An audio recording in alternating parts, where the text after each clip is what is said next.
Vegetation is used to denote the floral cover in a specific place.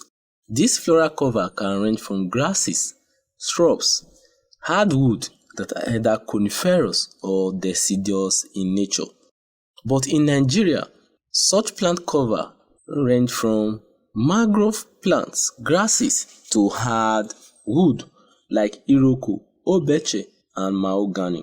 In Nigeria, we have 7 vegetational beds ranging from grasses or savanna to forest. But what are those factors that influence this kind of cover at the surface? First, we have climate, where rainfall tends to be excessive within the subequatorial area, or where rainfall exceeds 2,000 millimeters throughout the year. The area is bound to have forest vegetation as well as swampy vegetation. Then, where rainfall tends to be scarce, an area prone to dryness and haziness tend to have short grasses that are prone to aridity.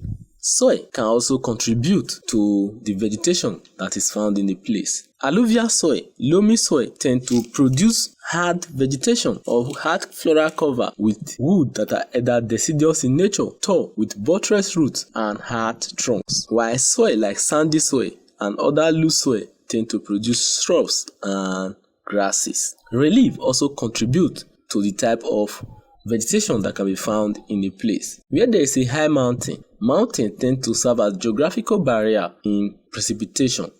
As air tends to move within areas that are high, it tends to be agitated to move up. With that increase in height of the air is forced to expand, condense, cool, and precipitation will take place on one side of that mountain that will now be fertile and windward, while the other side will now be scariated, barren, and leeward.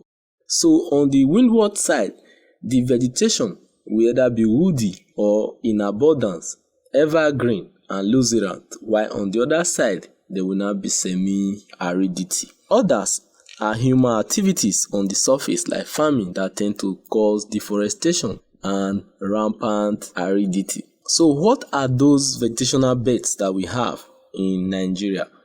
First, in areas with high altitude, due to temperature inversion and temperature lapse, the area tend to have mountain vegetation, while areas close to the coastal region, because of the salty water, tend to have mangrove swamp, while areas clear from salty water having fresh water have freshwater swamp. Areas with abundance of rainfall in their climate within the sub-equatorial south tend to have the high forest or forest bed.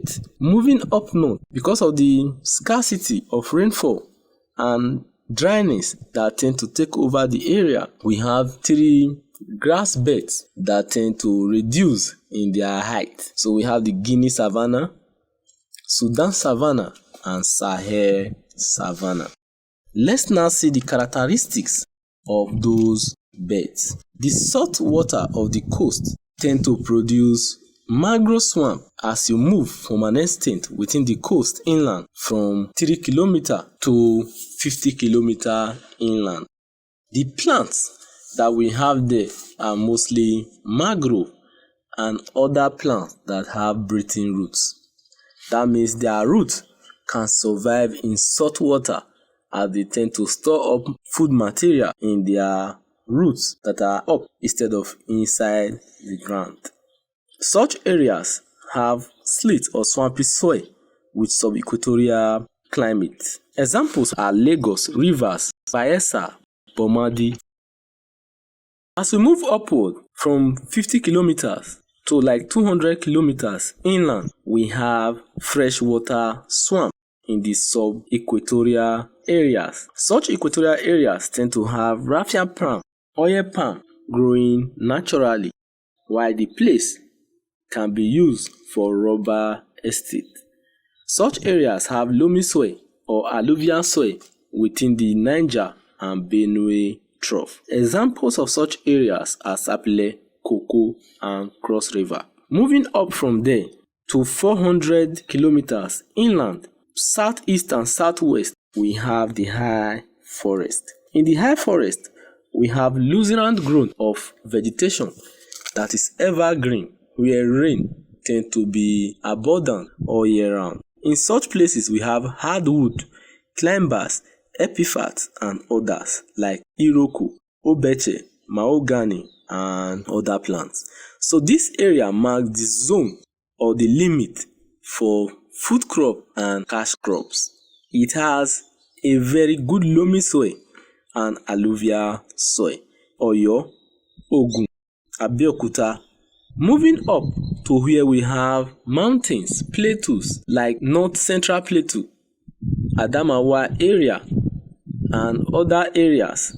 Apart from the western uplands, we have mountain vegetation. The mountain vegetation used to have derived savanna in savanna areas and shrubs in the northeastern and eastern scarplands of Nigeria. They tend to range from the climates of the tropical hinterland and tropical continental north in Jos, Adamawa, and other areas. The vegetation that is either Guinea can be parkland or other forms.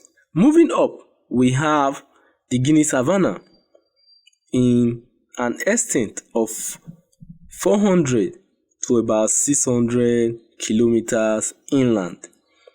The places tend to have tall grasses that have three derivations or three different variants. Like one, the parkland that is very tall and luxuriant and green, and the gallery that is not very tall. Then we have the derived that tend to change pattern depending on the area, its altitude, and its soil. But the vegetation specifically are grasses, asobele, and other short scattered trees that are far from one another. Up north, between 900 kilometers to 1,200 kilometers vertically to the north, we have the Sudan savanna, where we have short grasses that are sparse or dispersed from one another, having between them in far distance shea butter plants, oil beans, baobab, and acacia. The soil tend to be sandy in these areas, while rainfall is also scanty. Examples are Kaduna, the Sokoto and Fadama plains, Kano, and others. Moving up north, or within the Lake Chad area, we have the Sahel savanna. The Sahel savanna is at the extreme northeast around Maiduguri area. The area has very stunted grasses and semi-arid region due to desert encroachment in the area. That notwithstanding though, we still have short grasses and acacia, date palms very far from one another. Then in places with water, we have sugarcane growing abundantly in Maiduguri and Chad border. Vegetation is important in that it determines Nigeria crop that is being cultivated in different places. Vegetation will determine what crop should be cultivated in a place. Vegetation also determines the craft or local craft engaged in by the people as economic activities. In areas where we have monocotyledonous plants, we have high amount of mat making as well as hat and cane chair making. Lumbering can take place in areas with deciduous or hardwood areas. Vegetation also provides natural beauty for the earth's surface or the surface of a country, and Nigeria in particular. It tends to conserve the soil and the general environment by keeping it intact and keeping the soil to be fertile and hardened in their colloids, or to be hardened and intact in their texture, degree of resistance, as well as permeability. What are the agricultural practices that take place in Nigeria looking at the soil types and vegetation? The agricultural types within the country are as follows. 1. We have transhumancy. Bush fallowing is a farm practice either for subsistence or normal cultivation apart from plantation agriculture. Another widely practiced agriculture in Nigeria is mixed farming and gardening. Plantation agriculture is practiced in places with forest vegetation or places with good soil. Intensive agriculture is when a parcel of land or a farmer cultivates land from year in, year out, circling the land all over again without leaving the land or going to another to make it fallow.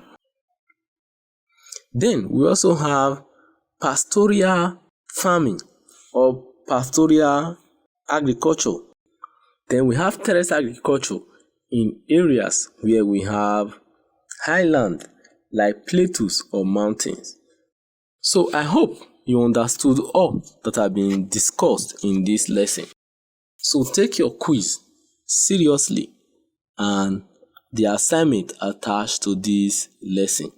Until the other class, we say au revoir.